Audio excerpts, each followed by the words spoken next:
नमस्कार भाइयों, आप सब कैसे हैं। आशा करता हूँ अच्छे होंगे। मैं राकेश। पिछली वीडियो में मैंने बताया था भाइयों, संत रामपाल जी द्वारा लिखित पुस्तक से जानकारी दिया था कि भक्ति से क्या होगा, आयु तो थोड़ी शेष है। आज हम जानेंगे भाइयों, जीने की राह पुस्तक संत रामपाल जी द्वारा लिखित पुस्तक से चौधरी जाट को ज्ञान हुआ। अब क्या ज्ञान हुआ वो हम जीने की राह पुस्तक से देखेंगे। ठीक है भाई, आइए जानते हैं। ये है भाइयों पुस्तक जीने की राह। जैसे कि हर वीडियो में आपको बताता रहता हूँ कि आप इसको जो है निःशुल्क SMS करके मंगवा सकते हैं।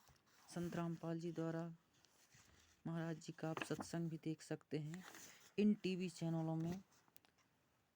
साधना बिरंदा, STV हरियाणा, ईश्वर चैनल, श्रद्धा चैनल पे भाइयों जब ये सत्संग देखेंगे तो नीचे जो पीली पट्टी चलता रहता है उसमें जो है कॉन्टैक्ट नंबर रहता है भाइयों। तो उस नंबर से जो है आपका नाम, पता, एड्रेस और पुस्तक का नाम करके जो है SMS करके आप निःशुल्क घर बैठे मंगवा सकते हैं।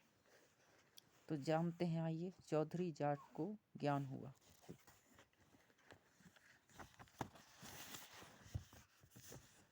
ये भाई अच्छा से दिखाऊंगा जूम करके ताकि अच्छे से समझ में आए। ठीक है, ये जाट चौधरी ज्ञान हुआ। चौधरी जीता जाट को ज्ञान हुआ। गांव खेखड़ा, जिला बागपत, माने उत्तर प्रदेश में लगभग 275 वर्ष पूर्व एक जीताराम जाट था। 900 बीघा जमीन थी। गांव का नंबरदार था। सबसे धनी तथा पंचायती आदमी था। सत्य का पक्ष लेता था, झूठ को महत्व नहीं देता था। उसी गांव माने खेखड़ा में एक संत घीसा दास जी उस समय में सत्संग किया करते थे। वे चमार जाति से थे। उस समय छुआछूत चरम पर थी। संत घीसा दास जी को परमेश्वर कबीर जी लगभग 7-8 वर्ष की आयु में जंगल में मिले थे। उनको यथार्थ ज्ञान तथा दीक्षा देकर अंतर्ध्यान हो गए थे। बड़े होकर संत श्री घीसा दास जी सत्संग करने लगे। आसपास के व्यक्ति सत्संग सुनकर दीक्षा लेकर संकट मुक्त होने लगे। दिन में अपने निर्वाह के लिए कार्य करते तथा रात्रि में सत्संग सुनते थे। महीने में 2 दिन सत्संग करते थे। रात्रि के सत्संग में स्त्री और पुरुष दोनों जाते थे। गांव में चर्चा चलने लगी कि रात्रि में स्त्रियों का जाना उचित नहीं है, कुछ भी अप्रिय घटना हो सकती है, इसलिए सत्संग को बंद करा दिया जाए। गांव खेखड़ा की पंचायत हुई। पंचायत में सत्संग बंद कराने का निर्णय लिया गया और यह संदेश स्वयं पंचायत का प्रमुख चौधरी जीताराम जी को कहा गया। चौधरी जीताराम जी का संत घीसा दास जी के घर गए। उस दिन सत्संग चल रहा था।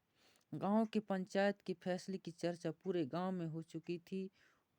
जब चौधरी सीताराम जी पहुंचे तो सत्संग श्रोताओं का लगा कि चौधरी साहब जाट दिमाग के हैं, संत जी से झगड़ा करेंगे। जीताराम जी घर से लाठी लेकर चले थे, जो रास्ते में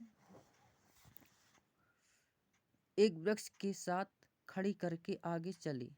विचार आया कि भक्त कोई झगड़ा थोड़े ही करते हैं, अच्छे सभा में लाठी लेकर जाना पंचायती को धोखा शोभा नहीं देता।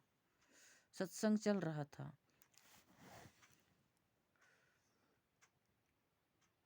चौधरी साहब ने विचार किया कि कुछ इसकी बात सुनता हूँ, फिर कह सुन लूँगा। सत्संग में वही ज्ञान बताया गया जो आप जी हरलाल जी के प्रकरण में पढ़ाए हैं। चौधरी साहब तो भावुक हो गए। आंखों से आंसुओं की धारा बहने लगा। बह चली। उठकर संत घीसादास जी के चरणों में सिर रख दिया और कहा कि हे गुरुदेव, मुझे अपराधी को मारे चाहे छोड़, गलती बहुत बड़ी कर दी है। मैं तुच्छ जीव सत्संग बंद कराने का आदेश लेकर आया हूँ। क्षमा करो प्रभु, आप दिल खोल कर सत्संग करो, कोई नहीं रोकेगा। संत घीसादास जी ने कहा कि चौधरी साहब, जो काम करने आए थे वह कीजिए। जीता जाट फिर रोने लगा और बोला, क्षमा करो, मुझे दीक्षा दो। चौधरी जीताराम जाट जी भक्त बन गए, स्वयं भी रात्रि में सत्संग सुनने लगा। गांव खेखड़ा के घर घर में चौधरी साहब जीताराम जी के संत घीसादास जी की शरण में जाने की निंदा होने लगी। कहने लगे, संत घीसाराम सेवड़ा है, जादू यंत्र जानता है। गांव के चौधरी पर तांत्रिक क्रिया करके अपने वश कर लिया है, सम्मोहन यंत्र मंत्र जानता है। चौधरी जीताराम जी के घर वाले लड़के तथा भाई, चाचा, ताऊ सब जीताराम जाट तथा घीसाराम संत के विरोधी हो गए। गांव वाले चौधरी जीताराम से कहने लगे कि चौधरी साहब, बुढ़ापे माने वृद्ध अवस्था में आप भी बिगड़ गए। चौधरी जीताराम जी को आध्यात्मिक धाम मार गया था, यानी ज्ञान का प्रबल प्रभाव हो गया था। वह कहते थे कि हे गांव वालों, मेरे तो भाग जाग गए, जो मैं भक्त बन गया और आपकी नज़र में बिगड़ गया। भगवान करे मेरी की ढव माने तरह तुम सारे बिगड़ जाओ, बिना बिगड़े काम नहीं चलेगा। कुछ दिनों के पश्चात गांव की पंचायत हुई और संत घीसादास जी तथा भक्त जीताराम जी को गांव छोड़ने का फरमान सुना दिया। दोनों गुरु शिष्य तुरंत गांव छोड़कर दूर स्थान पर एक गांव में सत्संग करके जनता को समझाने लगे। बहुत से व्यक्ति अनुयायी हो गए। संतों के चले जाने के पश्चात गांव खेखड़ा में अकाल मृत्यु होने लगी। पंचायतियों के घरों में परमात्मा का प्रकोप प्रारंभ हो गया। किसी के चारे में आग लगे, किसी के पशु मरने लगे, किसी के परिवार में प्रेत बोलने लगे, किसी की बेटी विधवा हो गई, किसी को अंधरंग की शिकायत। गांव में पशुओं में रोग फैल गया। गांव के कुछ व्यक्ति किसी बूझा पूछा करने वाले के पास गांव में हो रहे उपद्रव का कारण जानने के लिए गए। बूझा पूछा वाले ने बताया कि आपके गांव में 2 संत भक्त रहते थे, वे गांव से चले गए हैं, वे वापिस आएंगे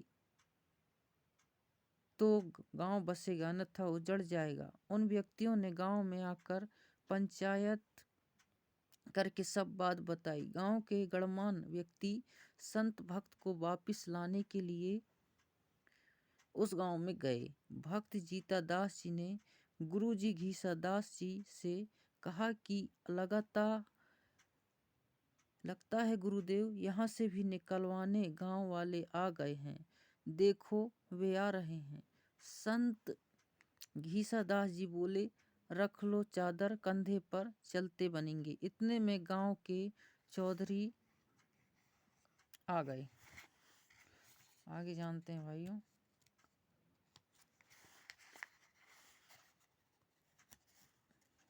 गांव के चौधरी जो है शरण में आ गए होंगे।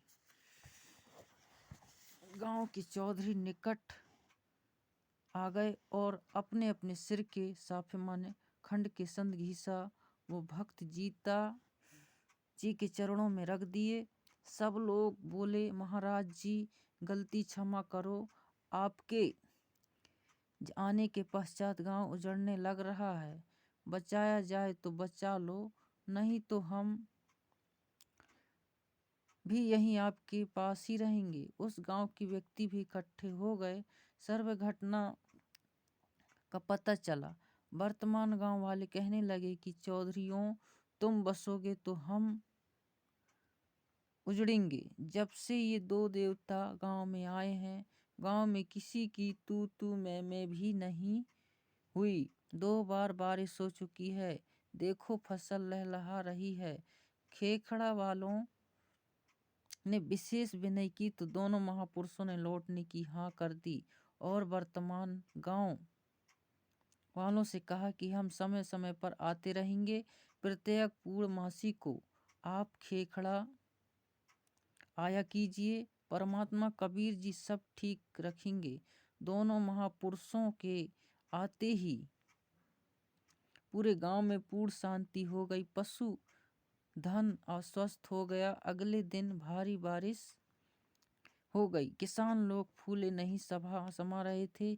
36 बिरादरी खुश थी। सब उपद्रव बंद हो गए। आज तक उस गांव में संत घीसादास जी तथा भक्त जीता दास जी के नाम के मेले लगते हैं। संत गरीबदास जी ने कहा है कि गरीब जिस मंडल साधु नहीं, नदी नहीं गुंजार, तजन सब देशना यम की मोटी मार। इसका अर्थ बताया भाइयों। इसलिए है पाठक जनों, जब भी जिस आयु में सदगुरु मिल जाए, भक्ति की प्रारंभ कर देना। संत गरीबदास जी ने कहा है कि गरीब चली गई सो जान दे, ले रहती कुराक, उतरी लाओ चढ़ाइयो, करो अपूठी चाक। भवर्त बताया भाइयों संत रामपाल जी ने अपने पुस्तक में इसका।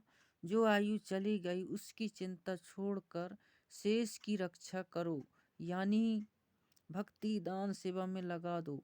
जैसे पुराने समय में कुएं से खेती की सिंचाई के लिए चमड़े की चड़ास प्रयोग होती थी, जिसमें 2-3 क्विंटल पानी भर जाता था। उसको कष्ट की चक्री के ऊपर लव माने मोटी रस्सी चढ़ाकर बांधकर खींचते थे। यदि लव रस्सी चक्री से उतर जाती थी तो माने फिसल जाती थी, तो उसे खींचना कठिन हो जाता था।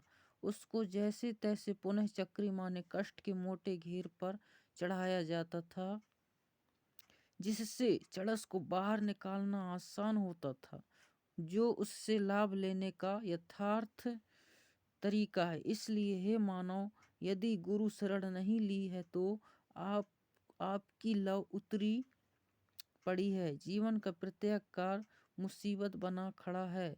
उस जीवन की लव को पुनः माने पुली चक्री पर चढ़ा लो, फिर चलाओ, आसान हो जाएगा। यानी गुरुजी की शरण लेकर अपने जीवन की राह को आसान बनाओ। ठीक है भाइयों, अभी के लिए फिलहाल इतना ही। आगे की वीडियो में जानेंगे बेस्या का उद्धार। ठीक है भाइयों, वीडियो पसंद आए तो वीडियो को लाइक करना, शेयर करना, कमेंट करना, चैनल को सब्सक्राइब जरूर करना, जिससे जो है मेरा हर आगे आने वाला वीडियो सबसे पहले आपको जरूर दिखाई दे। ठीक है भाइयों, चैनल को सब्सक्राइब करना ना भूलें।